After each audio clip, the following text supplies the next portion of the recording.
এদিকে রাজ্যপালের বিরুদ্ধে শ্লীলতাহানির অভিযোগ রাজভবনের পেস্টরুমে কর্মরত এক অস্থায়ী কর্মীর। রাজভবনে কর্মীদের উদ্দেশ্যে রাজ্যপালের অডিও বার্তা। রাজনৈতিক শক্তিগুলি অশুভ উদ্দেশ্য নিয়ে রাজভবনে আরো একজনকে বসিয়েছে। বিষয়টি সংশ্লিষ্ট সংস্থার মাধ্যমে যাচাই করা হচ্ছে। এগুলি নিছক নির্বাচনী ছক, আর কিছু নয়। কি বলেছেন রাজ্যপাল, শোনাবো আপনাদের।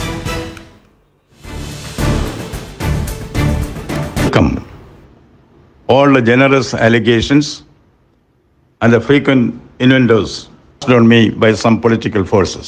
Understand, my friends, there is more in the offing. None of the absurd dramas is going to deter me from my determined efforts to expose corruption and curb violence. It's a last resort of a failing malevolence. Those who engineer these filthy narratives are totally moribund character. I have information, this is very important. More sinister plot has been hatched in the Raj Bhavan. We know the characters chosen for this. Beware. I will not be surprised if I am blamed for the Bengal famine of 1943 or the infamous great Calcutta killings of 1946. That is the nature of the political forces working in the state. Take it from me, I don't come to Bengal to relax for rest and recuperation. I didn't come to Bengal to walk on the level ground. It is an uphill task. I am scaling the mountain. People's love drive me and motivate me. Briefed about what I can expect in Bengal from certain political parties. I have braved many storms. I tell the political party that is plotting against me, this is no storm. This is only storm in a teacup. Do not be surprised if you realize I am the storm. It's now the politicos should have realized I would like to be the captain of the storm, not captain of the calm. Bring out all the weapons from your armory. Use it against me. I'm willing. I'm prepared. Sorry, my detractors. I have learned the lessons to fight, not flight. Waiting for the next grenade and your hidden bullets. Yes, with great expectations. Please fire. I'm willing to receive it.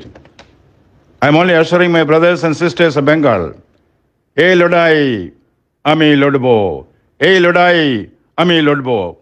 I shall continue my fight for the dignity and respect of my brothers and sisters of Bengal. এই বিষয়ে সজল ঘোষ ঠিক কি বলেছেন, শোনাবো।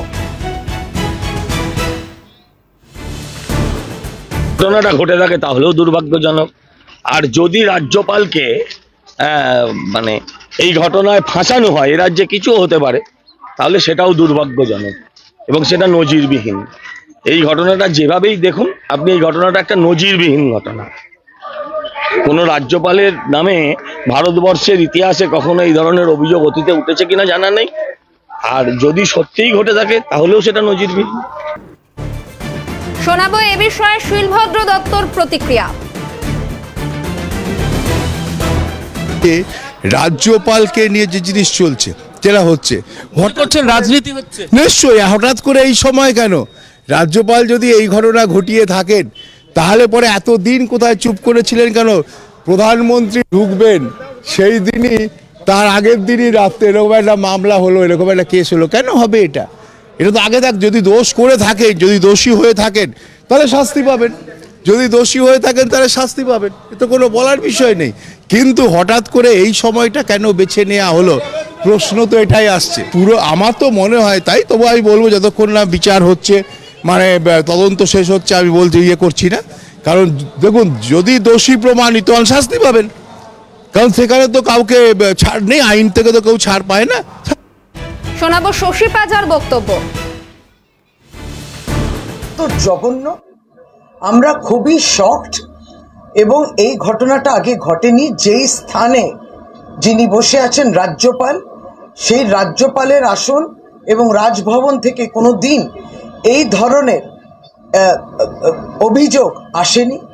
একটা সাংঘাতিক অপরাধ, এবং সেই অপরাধ করেছেন রাজ্যপাল।